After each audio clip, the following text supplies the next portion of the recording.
Have you ever looked at a tangle of vines or fruit trees and wondered, where do I even begin?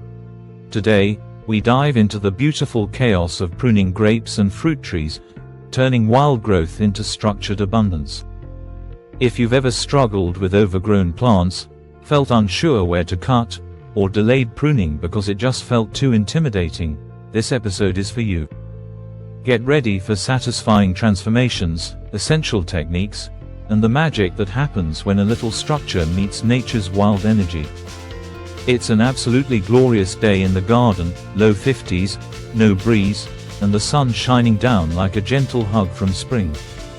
Perfect weather to get our hands dirty.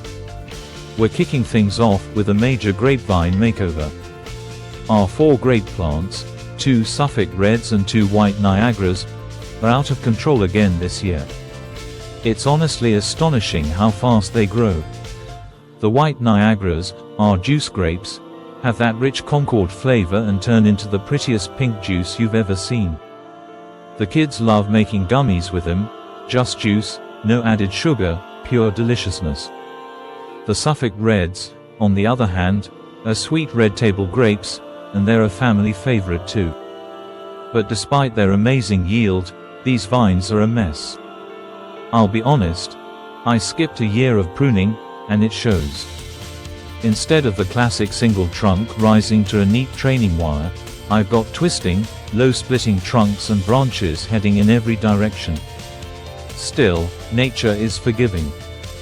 Today, we're giving these vines the structure they deserve, better late than never. Let's talk about how grapevines grow. You've got 3 main parts: the trunk, the cordons, those are the main lateral branches, and the canes, which sprout from the cordons and are the real stars. They carry the buds that grow your fruit. But here's the catch: once a cane produces fruit, it won't do so again. That's why pruning is essential. We're using spur pruning, where we keep the trunk and cordons and trim the canes back to just 2 buds. Those buds will become the future fruit producers. Now, I'll admit, my pruning method is more freestyle than textbook. Because of the funky way these vines grew early on, I'm making the best of what I have. Some branches fork so low they look like 2 trunks, and the shapes are unconventional. But the fruit has always been plentiful, so we're embracing the weirdness and training them into something functional, and maybe even beautiful.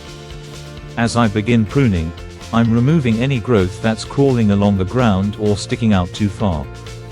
I want the structure to be flat and clean, hugging the training wires for airflow and sunlight. I'm using my trusty rubber-coated wire ties to gently guide branches into place.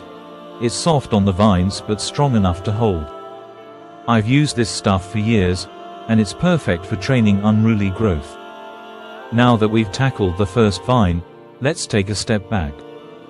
It's far from perfect, but there's visible progress.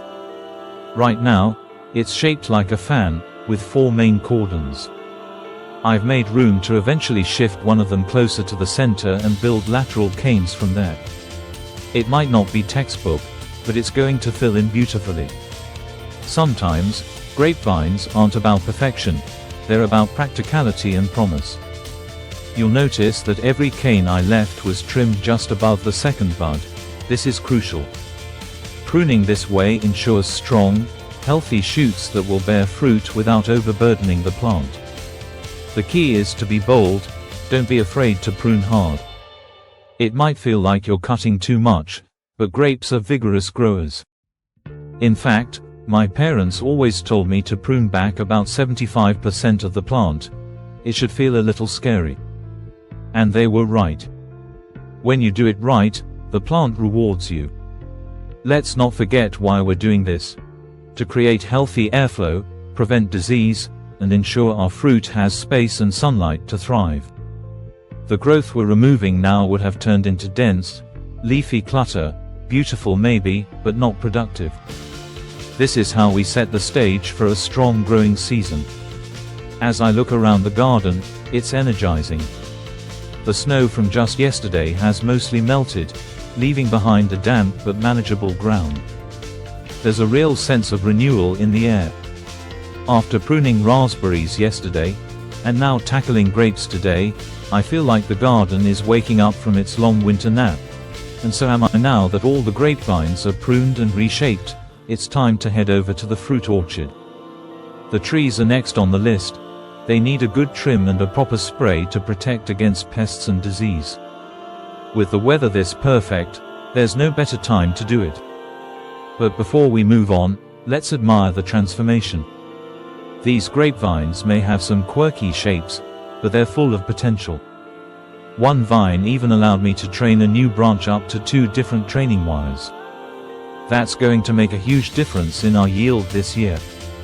Another vine has multiple trunks, odd, yes, but I've managed to guide the growth where I want it, and it's already looking more structured. Every garden has its imperfections, and every plant tells a story. These grapevines are a reflection of patience, adaptation, and the willingness to try again. And that's the beauty of gardening. It teaches us that growth comes from the cuts we make, and structure often emerges from what first looks like chaos. So whether you're dealing with wild grapevines or neglected fruit trees, don't be afraid to start. Grab your pruners, trust your instincts, and remember, nature always meets you halfway. Let's head to the orchard and finish what we started. Stay tuned for the next transformation. Grape scissors.